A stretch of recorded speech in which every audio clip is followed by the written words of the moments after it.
It's the Craggy Rugby Podcast. I'm Rob Murphy. Welcome to the Sports Ground. Connacht finished with a win. Lindy McKenzie, isn't that lovely?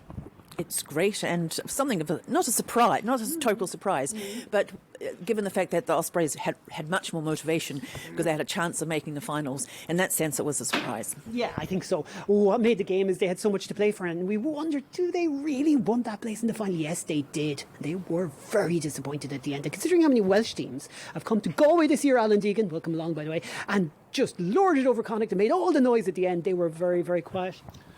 Well, part of that was because the extended squad were back here singing the Fields of Athenry, which I'll just drop in here.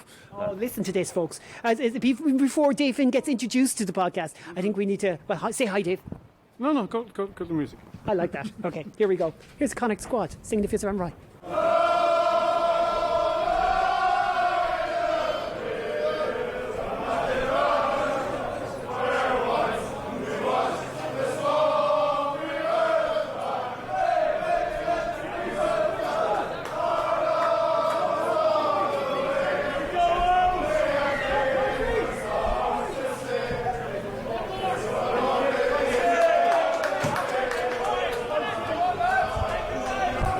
That was, do you know what, Dave? It was genuinely a little bit like, it was more than just hairs on the back of the neck. It was poignant because we miss our fans so much, because the world has gone through so much, and we each kind of live through COVID in our own spheres and our own communities. And in the Connacht rugby community, of which all of you are part of and we are all part of, we've lived through it in an empty sports ground. And fair play to the wider squad for connecting with their team on the pitch and connecting with the fans.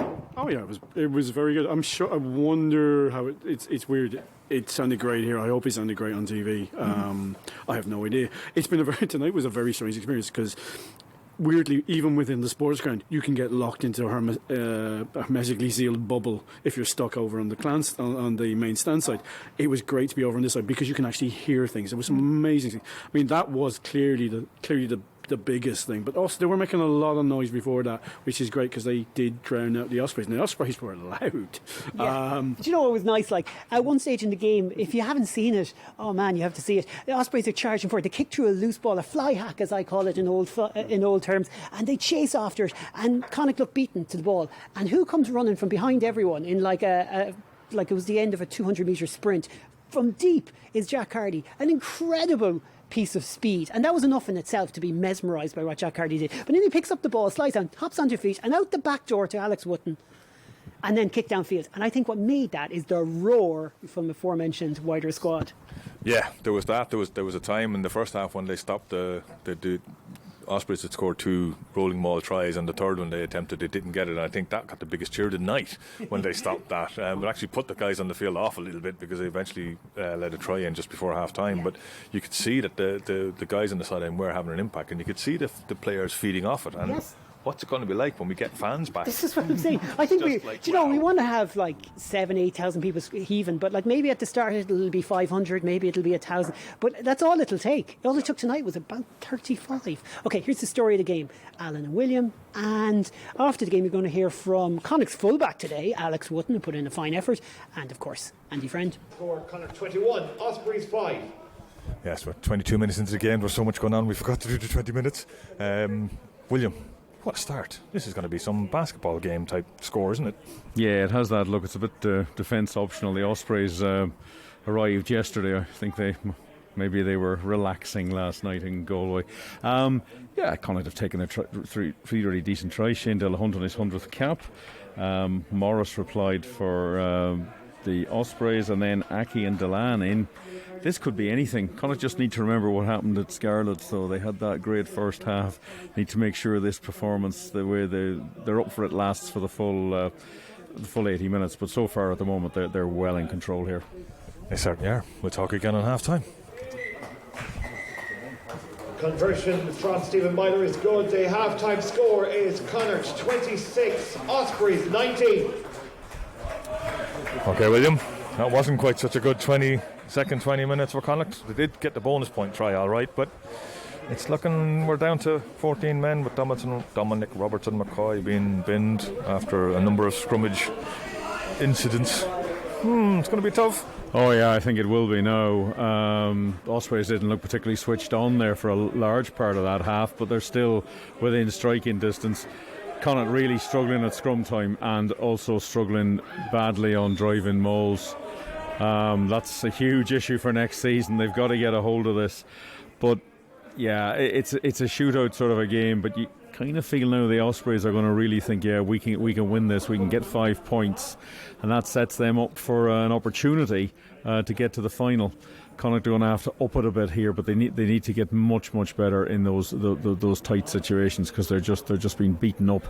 When they're got ball in hand, they're doing fine. They look a much more attacking threat than the Ospreys do. They do indeed. Let's hope we have better news on 60 minutes. OK, William, just gone 60 minutes. Score Connacht lead 26-19 now, but Ospreys are on the attack and looking good to draw level. Yeah, the match has started now really in the second half. The last 5 minutes of the first half, we haven't had a score in the second half, but it's really upped in tempo now. The Ospreys, I think, really trying to seize the opportunity. Connacht have done fairly well. They've kept them out, but they're under a little bit of pressure now. Jack Carty missed a penalty there that would have eased the gap out to 10 points, so it's going to be a tight old finish, this. It certainly is. We'll talk again on full time.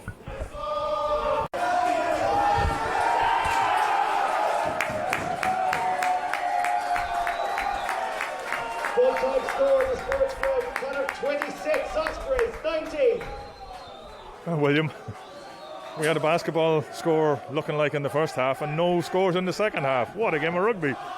Well, we've said it many times this season, a weird game of rugby. First half was just an open, loose mess at times. Very exciting. Second half was a proper game of rugby and nobody got a point. Connacht younger players came on, did really well. Great defensive effort. Bit of an odd decision by the Ospreys to make some substitutions around the 70th minute that seemed to puzzle their own players who came off, who were all sort of standing around looking a bit shocked, really. But it's a good winning end for Connacht. Good. Let's see more of that. Let's see more of this consistency. But younger players stood up today.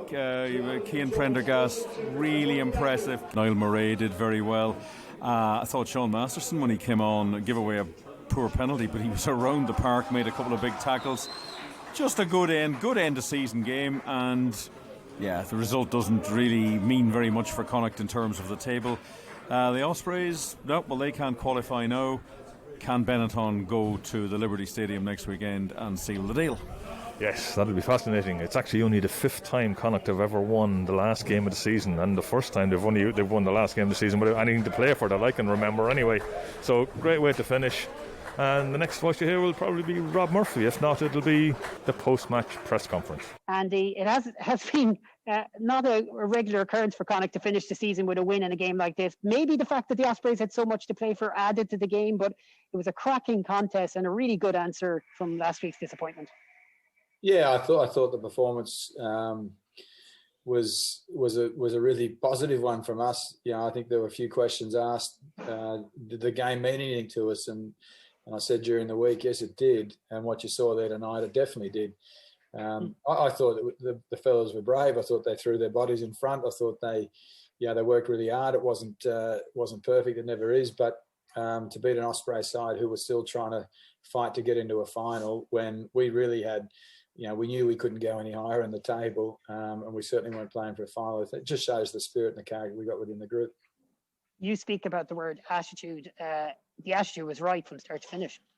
Yeah, it was, and and that's probably the biggest frustrating. That's one of my biggest frustrations is when we don't have it, people question us, and I know it's there. It's not there all the time, and we've got to get it consistent. But this group, they're a brave group of young men, and they fight hard, mate. And I know next year, we'll grow again. But I just want performances like that where. Ideally you get the win, but if you don't, you can walk off saying, well, we threw everything at them, and tonight we did that. One of the things that's just impressed a lot of us is the manner in how you've sorted out the maul. I think you rightly pointed out last week that one of the few takeaways from Italy was the maul defence and the maul attack, and it was a massive factor in the game today. So just maybe talk to us about that. Yeah, well, I won't take any credit for that, Rob. I'll throw that to Jimmy Duffy.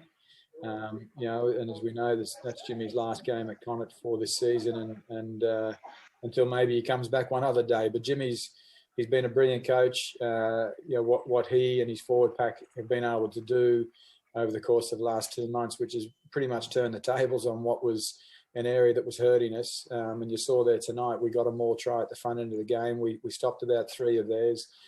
We did similar over in Benetton last week. So real accolades and compliments towards Jimmy and his forward pack. Yeah, and himself and Nigel are going to get a great send off, obviously. And some players are leaving as well. I know it's a bit of fun, but there was something kind of poignant about the wider squad being there and making so much noise, a bit of crack, having a bit of a Fields of Rat and Rye at the end. But and we know in the commentary booth that it's so strange all season having an empty sports ground, and there was something kind of nice about that finish. Yeah, it was nice, mate, and just great to have so many, pretty much the whole extended squad there, which was brilliant. But let's hope that's the last time we play in front of a pretty much a clanless terrace, because we miss it, and we miss it as coaches. The players miss it as players, as a squad. We miss it. But yeah, great to hear the Fields of Athenry being belted out by a few of our fellas today. Alex, I'll talk to you a bit about that second half, because I have to say we felt we enjoyed the second half more than the first half. It was a cracking contest. You must take a lot from the defensive stand. Do you know that last penalty that Kieran Marmion won towards the end? What it means to you as a group to just dig in and beat a team that possibly needed the win more than needed. Yeah, look, it's a show of our character, I think. Like Andy touched on there, it's the non-negotiables really for us, and I think you saw there today, especially in the second half, is we're all working for the guy next to you. There's a few times there when we're scrambling back and we're putting the effort in, and 9 times out of 10, if you put in the effort in, you come out on top, and I think we did that today. And I think going forward, we've kind of put the stake in the ground this season anyway, and a lot of people have, well, through the season anyway, have gained a lot of experience, and I just think we're just building here at the sports ground. Hopefully some good things to come in the future. Just curious, how do you enjoy playing fullback? It was a nice experience to get a go at it today. Is it something you'd like to try a bit more? Hey, look, it's more strings to the bow, you know. I can probably count on one hand how many times I played pro rugby at 15. But like anything, look, I'm very open to learning. I try and learn every day, and especially at 15, I'm learning a lot. So I'm enjoying it. Alex, I just want to quickly ask you, when you got that out of the backhand offload from Jack in your own 22, what were you thinking? And the kick you put in, is that one of the best kicks you put in under that sort of pressure? Oh, geez. I think the one I hit 2 kicks before, it wasn't the greatest. So I think for me, it's just sticking to the process, knowing that, I do it a lot during the week. It's one of my core skills, I suppose. Knowing I was playing at 15, it was something I worked on during the week. So I knew that the two kicks before that wasn't great, kicked out on the full. So it was just about sticking to the process. But yeah, it was a bit of class from Jack, and it came off. We're on the right bounce. It was a lucky bounce. And when you see Jack doing that, having confidence in that to give you that offload, and you see the big tackles Pete Sullivan's putting in, Ben O'Donnell's catching and making breaks, how much did you feed off that? And did that kind of, did it all become one gigantic sort of momentum builder, those little individual moments that, might be missed by everybody else? Yeah, look, it definitely boosts you. It's something which we focused on massively before the game, is just going out there, shackles off, and the boys definitely did that. And it's like everybody on the field, you feed off, and it's something which we pride ourselves on, is sticking to the basics. And then the X factor players like Jack, like Sullivan, like Ben, they bring that to the table. And I suppose the more you play with each other, the more you can feed off that. To be fair, for most fans, Alex, you've been pretty much an X factor player this season, so don't put yourself down like that. Andy, if you could bottle that sort of attitude, I'm sure you would, but how important is it that guys go, you have this as an example of the guys going into pre-season and next season, that they can perform, they can put in defensive performances as well as attacking performances, because it was the metaphorical game of 2 halves. How important is that when you look to those early days of pre-season and the early games of next season? Yeah, it's something we're always striving to get, but as human beings, we don't, we're not perfect, so we don't. There's occasions where we don't get it, but it's a great way to finish, when you finish with a winning game, but more importantly, a performance like that. It allows you to probably go on the break feeling a little bit better about things. But that's what we're striving to get all the time, Dave. And I don't know. I don't have a figure in my head as to what percentage we got that this year, but let's say it was about 65%. If we can get that up to 85%, 90%, then that'll be brilliant. Right, before we bring this podcast to a close with a little bit more chit-chat, maybe some of the other business, we have a nice little segment from Galway Bay FM. We were on with Jerry Murphy, the whole crew, well, loads of us were on. This is going to highlight the fact that Dave wasn't on, so I'm going to try that again. We were on with Jerry Murphy, and you can hear a bit of that now as we wrapped up the season for the Galway Bay FM listeners. William Davis, I would put it to you, our first guest here, to quickly look back at the season for Connacht. I mean, a nice way to finish after the disappointment of losing away to Benetton last week. Yeah, I suppose it's the story of the season has been the consistent inconsistency. This is a hard thing to get a handle on sometimes. Tonight's performance in the first half was all about a bit of attacking flair and taking their chances, and then they just dug in the second half and refused to budge, and the Ospreys got more and more frustrated with everything, and Connacht saw it out pretty handily in the end. Yeah, tries from Delahunt, Aki, Delan and Sullivan all in the first half. The Ospreys had 3 tries of their own and just a brilliant second half display. But what I want to talk about to you guys is just where things sit for Connacht. The summer comes, we're all going to enjoy watching Bundy Aki with the Lions in July. We hope that 1 or 2 Connacht players will be involved with Ireland in the 2 tests in the Aviva Stadium. Then we look towards next season, which is likely to start in the last weekend of September, and hopefully fans will be back. Let's start with Alan Deegan. Quick summary off the top. Welcome along, Alan. What a year for Connacht. Just maybe kind of give us a quick idea of your thoughts on the season that was. Yeah, just saying to Dave Finn there, like, it's almost like we've had 5 competitions this season, because at the end of August we finished the last Pro 14, then we had the Pro 14, then we had the Champions Cup, but then we got dropped back down into the Challenge Cup, and then we finished up with the Rainbow Cup, and it's just been a very strange season, and Connacht have produced some brilliant performances and some not so brilliant performances, but I have to say there are a lot of very young, exciting players that are coming through, and really looking forward to seeing how they click on over the summer. And if they all develop as well as Paul Boyle did this year, I think we're in for a heck of a season next year. Lindley McKenzie of the Galway Advertiser is with us as well. Lindley, I mean, quick summary to begin with of a year that had so much going on, and on the field, Connacht back in the Champions Cup, I guess. That's the highlight. Well, it's always the highlight, getting into the Champions Cup as opposed to being in the Challenge Cup. But a highlight, yes. Look, I think it's a difficult season for a lot of these teams, during these COVID times. And as Alan referred to, I wasn't quite sure when last season started and this one, and last season finished and this season began because of COVID. I think what we have seen, though, this season is we've seen some changes in, I think, really important changes in Connacht, and that is the development of a lot of the young players and the youth. We've had mixed bag of results, obviously. Strangely, we've won away from home more often than we've won at home. But, that is, once again, probably due to the fact that, apart from the squad members singing on the Fields of Athenry this evening, which I think is the first time we've heard it all season, to farewell the rest of their squad members, it is very difficult playing in an environment like this. I know all teams have to do it, but I would imagine that's why a lot of teams have actually won away from home.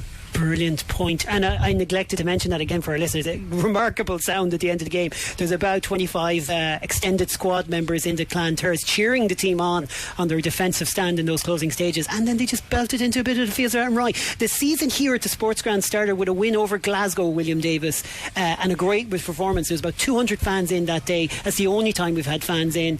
It was nice that it was bookended at the other end with a little blast of noise from the Clan Turs. Yeah, it was, and they won that night against Glasgow, which is a very difficult start to the season. It's a team they've often lost to, but yeah, the away performances really stood out right through the season, and some of the home performances were poor, and they had great opportunities in some of those games to get the job done, and they didn't. And that, I suppose, is what they have to fix for next season. They've got to become more consistent. We're brand new coaching ticket next season. Obviously Andy Friend is here and Pete Wilkins, but you've got Devault Skenkamp coming up.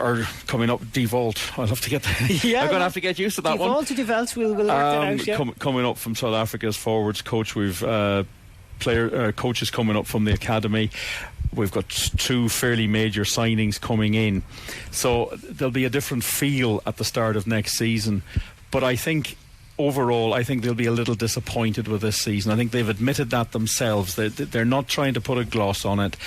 They feel that they didn't win enough games. They got into position to win games home and away. They didn't take it, and they know they just have to get better. I'm going to pick through some highlights of the season from all of you. I'm just going to start off because I know what some of your answers are, and I'm just going to pick out for myself who was commentating, fortunately from TG Carra Studios with travel restrictions, but the RDS and the victory in Leinster was just such a cracking night, a cracking performance. I mean, we could all pick different ones. Alan, just what's your highlight of the season if you were to pick anything out, one thing? I think I sort of mentioned it already. It's the development of Paul Boyle. Paul Boyle is, I think they talked about him putting on 7 or 8 kilos over the summer, and you sort of worry that, will that's having a negative effect on someone trying to carry all that extra weight because he's still a young man. He's gone from averaging a try every 8 matches to a try every 2 matches, and we now have a ball carrying number 8 who causes mayhem on the field, which is something we were badly missing. And I just watching his development, and then watching the development of Cian Prendergast and Oisin Dowling and Jordan Duggan and Matty Burke, and watching all these guys, and Niall Murray, how could I miss Niall Murray in the forwards, and then Sean O'Brien, who's now gone off to Exeter, and watching him come through on the backs. That we keep hearing about how brilliant the system is in Leinster, their academy. Our academy's doing a heck of a job too. Tom Daly was Connacht's most capped player this season as well. He's a great story and a great turnaround story. Lindy, pick out a highlight of the season for me. Oh, I have to say, standing up and fighting against Munster. Oh yes. I know we beat Leinster, and that was a superb performance, but that win against Munster was a different type of performance. It wasn't necessarily the attacking performance, that we've come to expect, the open attacking game. It was more mental. It was a mental strength that that was required to win that match. And it was the first time I think I'd actually ever seen them really physically and aggressively. I won't use the word violent like sometimes Andy Friend uses. I'm not sure about that word, even if it is within its limits, but I think the aggression and the controlled aggression and that determination that they just never back down. And on top of that, when I say Munster, I also mentioned the academy, the Eagles team in that as well, because they had some superb matches against Munster. I think they lost the first one maybe by 3 points or something like that, and then back here at home again, they could have won the match, but they fought out a draw. And that comes back to Alan's point about the development this season of a lot of those young players. Brilliantly put. William, pick out a highlight there as we wrap this up.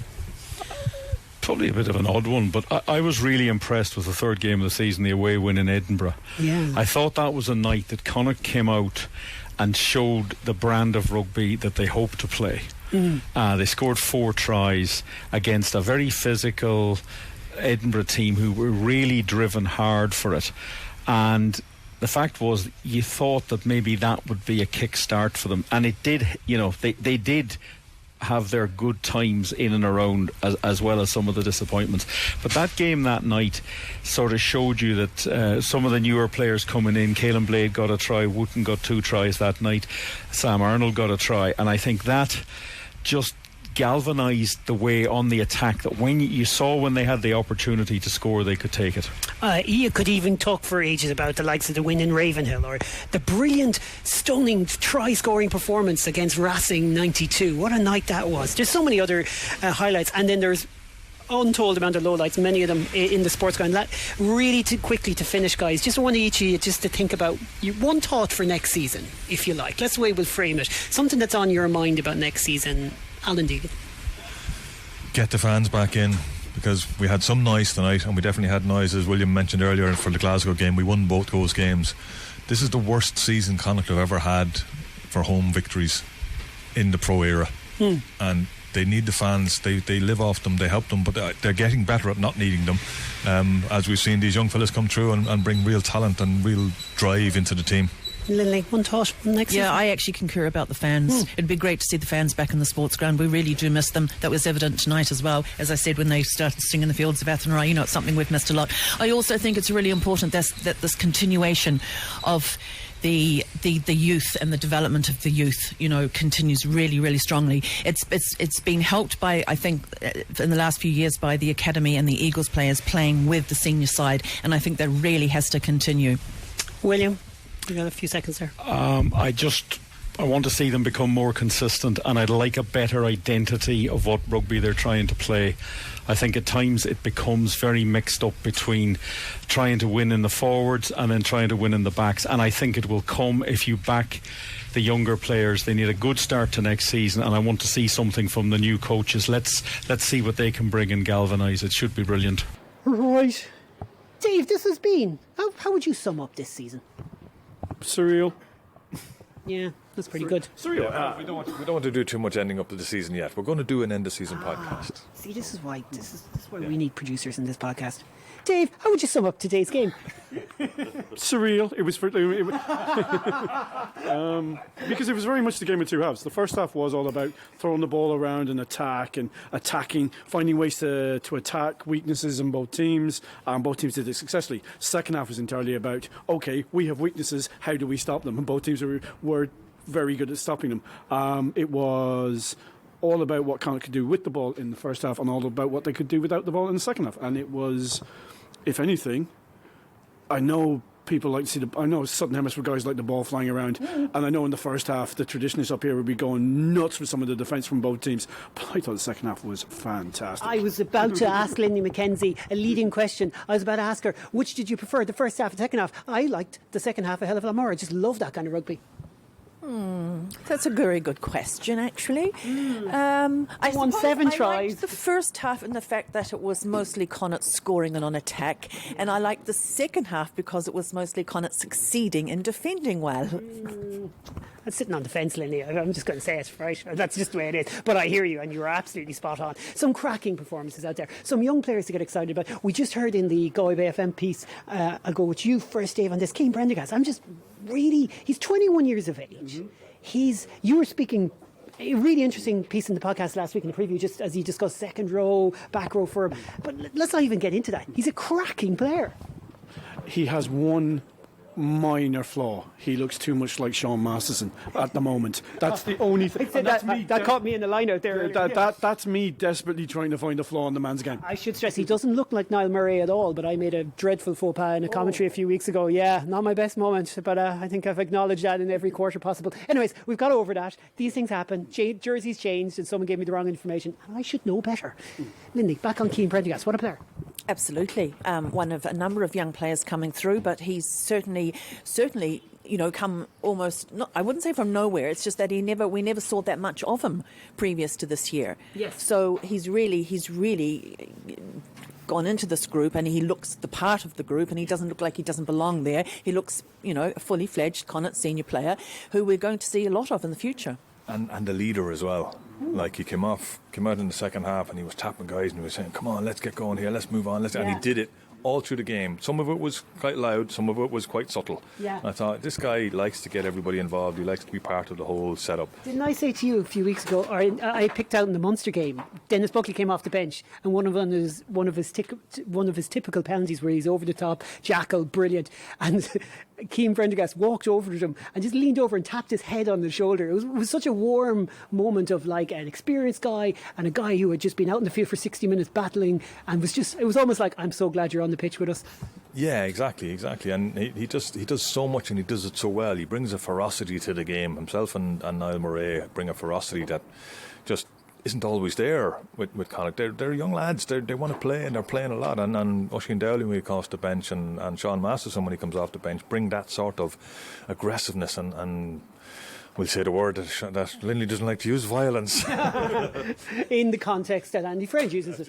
There's a freshness too. Linley, I asked Niall Murray after the Munster game, what does it mean to be part of a Connacht team, the only second team to win to American in 20 years? And he didn't really know how to answer it because they don't think, they're coming in differently. They're not taking, let's say, baggage, not that there's a huge amount of baggage. They're just coming fresh to each game, and it's nice. Yeah, I think one of the... I have to look at the season overall as we call it, the COVID season. And I think this COVID season has actually a lot of positives that we're seeing out here in this Connacht team, because this Connacht team is now, once upon a time where you did have that kind of separation between, you know, the Eagles players or the academy players and the senior players. They're all one big bubble, so to speak. Now they're spending a hell of a lot of time together because they can't spend any time with anyone else, and I think it's really developed their, I don't know, the Connacht sort of ethos and the Connacht togetherness, and I think they're playing a lot more for themselves. It's also, I think, developed because they've had to think outside the box. I think it's also developed their mental strengths, because we do have a lot of young fellas who are leading now. You know, they're taking charge. They don't look like babies on the field who have only just started the season. You know, whereas once upon a time, you know, those youngsters would come out and they might be a bit nervous, or they wouldn't necessarily be shouting and, you know, and leading. And I think that this COVID, I'm assuming that this COVID has had something to do with it, that the fact that it has brought, that's one of the positives. I think that they're a very tight-knit group now. This is my fault for changing it to the negatives, but we have to, because they've lost a lot of games this year, lost a lot of games at the sports ground, lost a lot of games that they really shouldn't be losing, or certainly in the manner the way they lost to Benetton, for example. No consistency. I mean, how does a team go in and Thomond losing Treviso and then beat the Ospreys when they have nothing to play for? But that's what Connacht do. They need to fix that, don't they? Oh, well, yeah, what, consistency? Yeah, you don't win leagues without being consistent. I mean, I do make a joke about the fact I'd hate to be a Leinster fan because it's boring consistency, but actually it's what you're supposed. It's what you're supposed to do, because it's a league. You're meant to be consistent. The most consistent team wins the league. Yeah, It's a championship. Ooh. No, championship always comes after the league. That's the boy. That's the boy. It's June. I'm with Dave. If he had said that in September, I'd be on your side. No, but I mean, there has been a degree of inconsistency, and that's something everybody's aware of. I mean, crikey, right? I mean, Michael Corcoran has been able to ask the same question, and it's been relevant at every press conference for the last 3 months. Why are you so inconsistent? Yeah, they'll have to look at that. There has to be. Yeah, but Andy's said it there. But here's the thing: we've been an inconsistent team apart from the season we won the championship. It's just we've inverted it, because we should be terrible on the road and great here, and this year it's been almost completely opposite. I wouldn't mind, but one thing just to back up what the lad said about Cian Prendergast. Cian Prendergast has been the captain of every Eagles game. Yeah. And he has been the second row. And the reason he's been the second row is we have a little bit of a lack of depth in second row, especially when Darren Murray got injured, but also we have producing some amount of back rows. We have 3 back rows in the Ireland under 20 squad. Follow that, folks, because it's such a fantastic. And 2 young centres, and young Hubert Gilvary, who's a scrum half as well, and can also play full-back and wing. He's tiny, but he can play full-back. But yeah, and that's the reason Cian Prendergast has helped those guys get on. And so the likes of Oisin McCormick and Jim McCormick have fed off that. The 2 lads in the centre who were there today, they've all fed up. Prendergast has led them and made them better players. But the other thing, and we have to say this, is those Eagles games have been full of guys dropping down from the first team. There's no egos. There's nobody faffing about it, and it's not tolerated. Yeah, I've loved them. The few I covered, the win over Leinster, the draw at Munster, cracking games. And finish on this squad still. You know, we have a lot of injuries, and all of a sudden we only have 3 second rows training, as someone was saying to me today. Sometimes they're just trying to find players to step in, you know, because the lads are off with the under 20s and all that kind of stuff. There's still a lot of challenges, and there's a ground to be built, and there's a whole COVID crisis, so we don't even know. We thought at this point, maybe 18 months ago, we figured that it'd have started by now. Yeah, you'd like to be looking across. We would like the pitch is looking as good as I've ever seen it at this time of the year. Not that I often be here in June, but anyway, it's looking fantastic. Alan just sits here and just goes, "When's rugby coming back?" Yeah, I do. Yeah, actually, yeah, I do. But I'd be more interested in, yes, the pitch needs to be done and the stand needs to be done, but we training facilities really need to get sorted out. We really do need to get our training facilities up to levels. I keep going on about it. No, but I feel like you're leading the charge in this and just trying to wake people up to the fact, because we were hearing this is like going to make us all feel old, but like 2006, 2004, and we were just saying, "Oh God, will you put a roof on the terrace?" and all these different things. But the big thing was the gym. It got up to speed about 12 years ago, maybe, with a really good gym. But now all the other teams have moved ahead, and we're talking about the other provinces. Yeah, exactly. Practically every other team in Europe, I'm assuming, has better facilities now at this stage. You know, as I say, I think I mentioned it before. You know, if the guys have to go from the gym outside to get to the showers, because the showers are in a different building, I don't think that works very well in a professional team in the modern era. So that really does need fixing. It's worth harping on about. Yeah, and I was goalpost a few years ago. It's now a gym for. Are they painted? They're long since Would it painted. not be easier just to build showers? Building showers in the gym is better than building a gym by the showers. I think it just needs a whole complex revamp, is what we're saying. Any other business as we finish this podcast? We're not finishing the season. We've got some good podcasts planned, and we are going to keep an eye on Bundyaki in the lines because people care, we care, so we probably will throw out a podcast or two for that. Plus the season wrap, plus lots of other stuff. Plus the other internationals. Yes. Hopefully a lot of Connacht players and the under-20s. Hopefully quite a few Irish players, Connacht players, are going to be on that team. The only time there isn't rugby is August, and I think there's going to be a bit of rugby in August too because there'll be a couple of lines tests. And we might have the pre-season games might have started by then, back by then. Also, winter is down under. Winter down under, so there's loads of that to talk about as well. Anything to add before we finish, Dave? Well, I think we should have to acknowledge the fact there's been some comings and goings during the week. I know we've been going on about Jimmy and Nigel, but it's nice to see Brownie back in the corporation, becoming the EDO with Mark Sexton. If he could, I believe he's got a brother who can play a bit. I don't know, maybe coming to the end of his career might want to take up the deck chairs here. Leva Fafita is confirmed coming over from, as we mentioned in the midweek podcast. And so it's been good. And also we got a few players into the Ireland Sevens squad, primarily in the ladies. For some reason, all our Sevens players seem to be Connacht players and Blackrock College players. That I'm finding a little baffling, but that's me. Interesting quirk. All right. Any other business, Alan? We got to talk about Dennis Buckley. Yeah, it appears that unfortunately he does have an ACL. That's what's been reported. I haven't seen the official report from Connacht on that. But worse than these injuries, and they come up all the time. Like they go to next season. It's just a killer, and that's going well into next season now. Oh, it's probably gone into 2022 nearly. Yeah. You're talking about ACLs are 9 to 12 months. Depends on the ability of guys to recover. Which is a major blow because he was starting to come back into serious form. He was starting to come back into. He had a shot of Ireland even in July. Yeah, absolutely. I know we always say that, and they know it was overlooking, but I thought maybe. Yeah, I don't see why not. Some of the games he played, like if you look at what he did in Munster. Yeah, that caught a lot of attention. And then his 200 caps just underlined that people need to wake up to the fact of what a servant at 30 years of age, which not so long ago was kind of just when you started to come into your prime in the front row. It still is. Still is, yeah. Still is, so yeah. Sorry, all 30-year-olds listening, you're in your prime. Right, Lily, any other business? I think you can be in your prime at any stage of life. It's all a matter of what's in the head. There you go. Keep the faith, Rob. Keep the faith. Keep the faith. But also, it's weird, we're finishing up. This competition's still going on for 2 weeks. That's the crazy part. We're done. But we're not done with podcasts. As I said, more to come. That's it from us. Say bye, William. Bye. Loose, cut it loose. Break out or nothing changes. Side